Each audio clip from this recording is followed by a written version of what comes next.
السلام علیکم ورحمۃ اللہ وبرکاتہ الحمدللہ رب العالمین والصلاة والسلام علی اشرف الانبیاء والمرسلین نبینا محمد وعلی آلہ واصحابہ اجمعین وبعد۔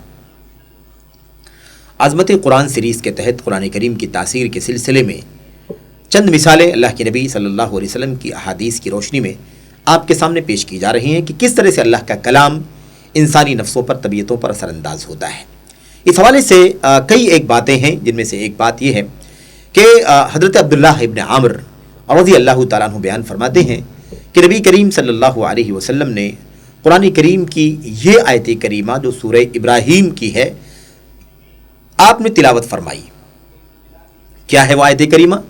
اللہ تبارک و تعالیٰ فرماتا ہے ربی انہن، ابراہیم علیہ السلام نے فرمایا ربی انہن اضللن کثیرا من الناس فمن تبعنی فانہ منی۔ ابراہیم علیہ السلام نے فرمایا اے میرے پروردگار، بے شک ان مورتیوں نے، بتوں نے، دیوی دیوتاؤں نے اضللن کثیرا من الناس، بہت سارے لوگوں کو گمراہ کر رکھا ہے۔ فمن تبعنی فانہ منی، اس لیے جو میری پیروی کرے گا وہ میری ملت کا مانا جائے گا، ورنہ جو ان کے پیچھے چلے گا یا گمراہ ہو جائے گا اس کا مجھ سے کوئی تعلق نہیں ہے۔ یہ آیت کریمہ اللہ کے نبی صلی اللہ علیہ وسلم نے تلاوت فرمائی، اور اس کے بعد حضرت عیسیٰ علیہ السلام کی وہ بات جو اللہ تبارک و تعالیٰ نے سورہ مائدہ میں ارشاد فرمائی ہے، اس آیت کریمہ کی تلاوت فرمائی۔ وہ کیا ہے؟ اللہ تبارک و تعالیٰ فرماتا ہے کہ عیسیٰ علیہ السلام نے فرمایا ان تعذبہم فانہم عبادک وان تغفر لہم فانک انت العزیز الحکیم۔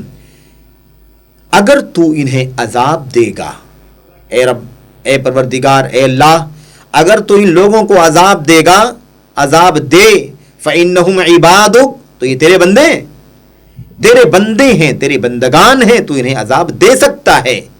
وَإِن تَغْفِرْ لَهُمْ، اور اگر تو انہیں بخش دے، فَإِنَّكَ أَنْتَ الْعَزِيزُ الْحَكِيمُ، تو یقیناً اے اللہ تو بڑا غالب ہے، بڑی حکمت والا ہے، بڑا غالب ہے، بڑی حکمت والا ہے۔ ان دونوں آیتوں کی اللہ کے نبی صلی اللہ علیہ وسلم نے تلاوت فرمائی، اور اس کے بعد آپ نے اپنے دونوں ہاتھوں کو اٹھایا اور آپ نے فرمایا اللہم امتی امتی، اللہم امتی امتی وبکا۔ اللہ کے نبی علیہ السلام نے یہ دونوں آیتیں پڑھی۔ دونوں آیتوں میں کیا ہے اس کا مضمون ذرا سا دہرا لیں۔ اللہ تعالیٰ نے پہلی آیت کریمہ میں کیا فرمایا کہ ابراہیم علیہ السلام دعا کر رہے ہیں اے اللہ ان بتوں نے، ان غیر اللہ نے، ان مورتیوں نے بہت سارے لوگوں کو گمراہ کر دیا ہے۔ گویا شرک اور بت پرستی کی خطرناکی ہے۔ اس کے بعد شرک اور بت پرستی کی وجہ سے یعنی عیسیٰ علیہ السلام کو جب لوگوں نے عیسیٰ علیہ السلام کو اور ان کی والدہ حضرت مریم کو اللہ کے سوا رب بنا لیا، جیسا کہ آج عیسائیوں کا حال ہے میرے بھائیوں، تو اللہ تبارک و تعالیٰ قیامت کے دن عیسیٰ علیہ السلام سے پوچھے گا عیسیٰ کیا تم نے کہا تھا کہ مجھے اور میری ماں کو اللہ کے سوا معبود بنا لو؟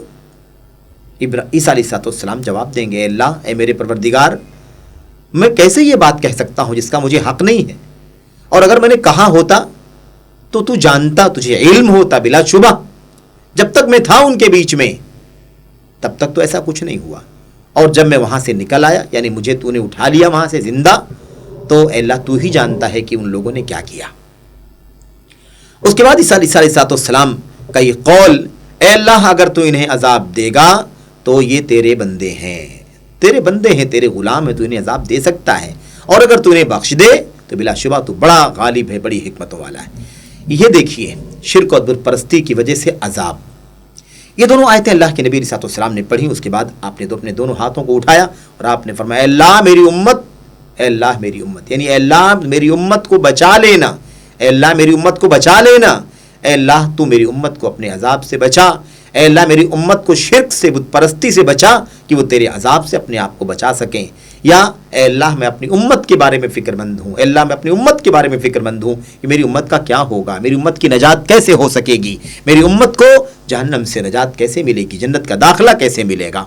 یہ کہہ کر کے اللہ کے نبی صلی اللہ علیہ وسلم بار بار کہتے اور روتے، بار بار کہتے، اپنی امت کے غم میں، اپنی امت کی نجات کی فکر میں نبی کریم صلی اللہ علیہ وسلم اللہ کے کلام کی آیتیں پڑھ پڑھ کر کے روتے تھے۔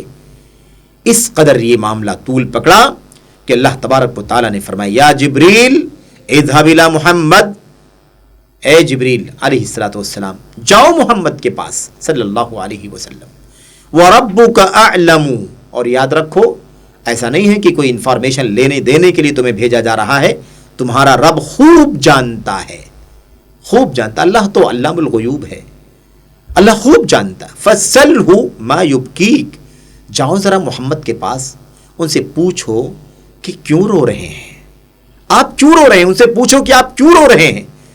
جبریل امین علیہ السلام فوراً تشریف لائے، اللہ کے نبی صلی اللہ علیہ وسلم سے پوچھا، اے اللہ کے نبی یہ بتائیے، آپ کا رب پوچھ رہا ہے، اللہ تعالیٰ پوچھتا ہے کہ آپ کیوں رو رہے ہیں، بھلا بتائیے کہ آپ کیوں رو رہے ہیں، اتنا زار و قطار ہونے کی کیا ضرورت ہے.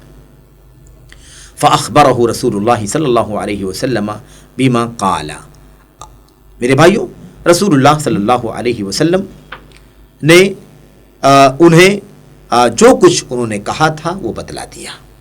فقال اللہ یا جبریل، تو اللہ تبارک و تعالیٰ نے فرمایا اے جبریل، اذهب الى محمد فقل، اے جبریل جاؤ، اے جبریل جاؤ محمد کے پاس صلی اللہ علیہ وسلم، میرے نبی کے پاس، میرے حبیب کے پاس جاؤ. فقل، اور ان سے کہو، انا سنرضیک فی امتک ولا نسوءک، یقیناً ہم آپ کو آپ کی امت کے بارے میں خوش کر دیں گے اور آپ کو کوئی چیز تکلیف نہیں پہنچے گی، کسی بھی قسم کی تکلیف نہیں پہنچے گی، آپ کی دل آزاری نہیں ہوگی، آپ کے ساتھ کوئی برائی کا معاملہ نہیں ہوگا، ہم آپ کو آپ کی امت کے بارے میں خوش کر دیں گے. یعنی آپ کی امت کے ساتھ اللہ تبارک و تعالیٰ کی رحمت و برکت کا رویہ ایسا ہوگا، معاملہ ایسا ہوگا، اللہ کی رحیمیت کا، رحمانیت کا، رحیمیت کا، کہ آپ خوش ہو جائیں گے. آپ دیکھیں کہ کس طرح سے اللہ کے نبی صلی اللہ علیہ وسلم قرآن کریم کی آیتوں کو پڑھ کر کے اس کا اثر، اس کی کیفیت اپنے دل میں محسوس کرتے تھے اور زار و قطار روتے تھے. یہ ہے میرے بھائیو قرآن کریم کی تاثیر دلوں پر، قرآن کریم کی تاثیر نفسوں پر، قرآن کریم کی تاثیر انسان کی طبیعتوں پر، کس طرح سے نبی کریم صلی اللہ علیہ وسلم زار و قطار رویا کرتے تھے.